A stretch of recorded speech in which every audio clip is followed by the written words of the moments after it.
seem particularly appealing right about now.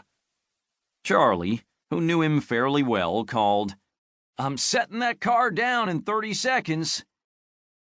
Terry muttered curses as he gathered up the tools and lurched into motion. Once out from under the car, he sat up with a wince and savored the cooler air. "There you go."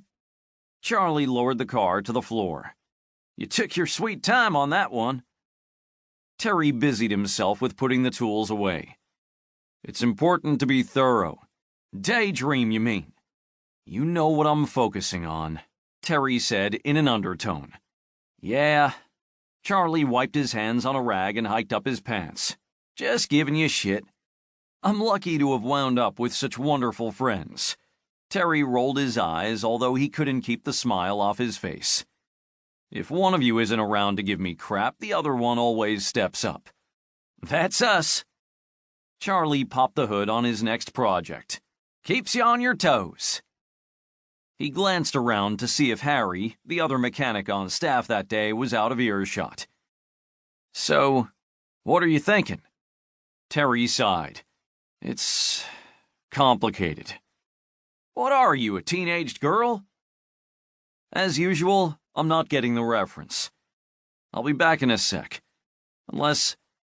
Harry, you want to drive this car out?" "Sure."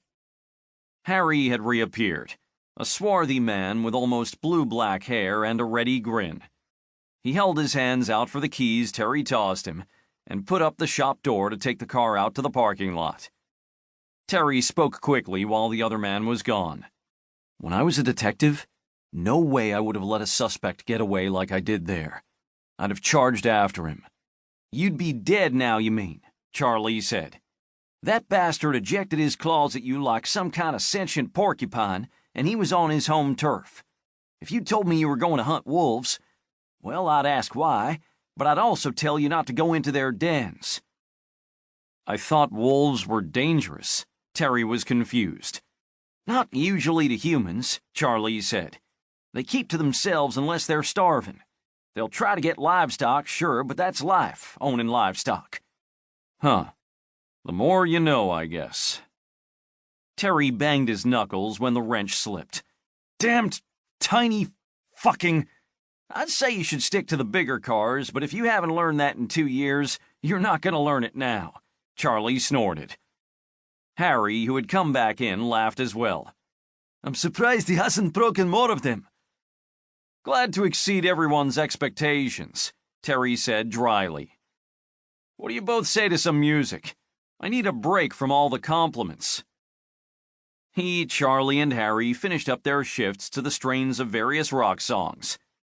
Terry had been getting into Iron Maiden lately, but that didn't play on many radio stations.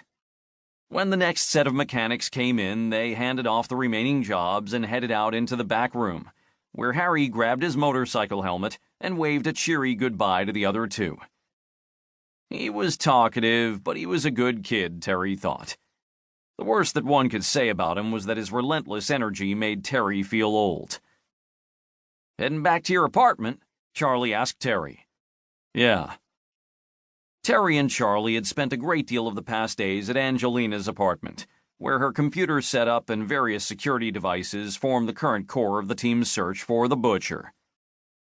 Terry wasn't about to give up searching for the Butcher, but he missed his carefree days of having his time to himself. He had been settling into the bachelor lifestyle with simple dinners and evenings spent on the couch with a beer and some old movies.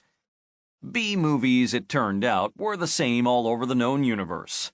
They also taught him valuable colloquialisms. "I'll be swinging past Richard's later, though," Terry said as he and Charley climbed into their respective cars. Charley stopped. "He's already back?" It had only been a week ago that a motorcycle gang looking for Terry viciously beat up Richard, and he'd been in the ICU since. "Nah, still in the hospital," Terry said. "Angelina got me through to him by phone last night, and I promised him I'd check in on the bar for him. His kids are running it for him, and he's worried." "Sounds about right," Charley chuckled.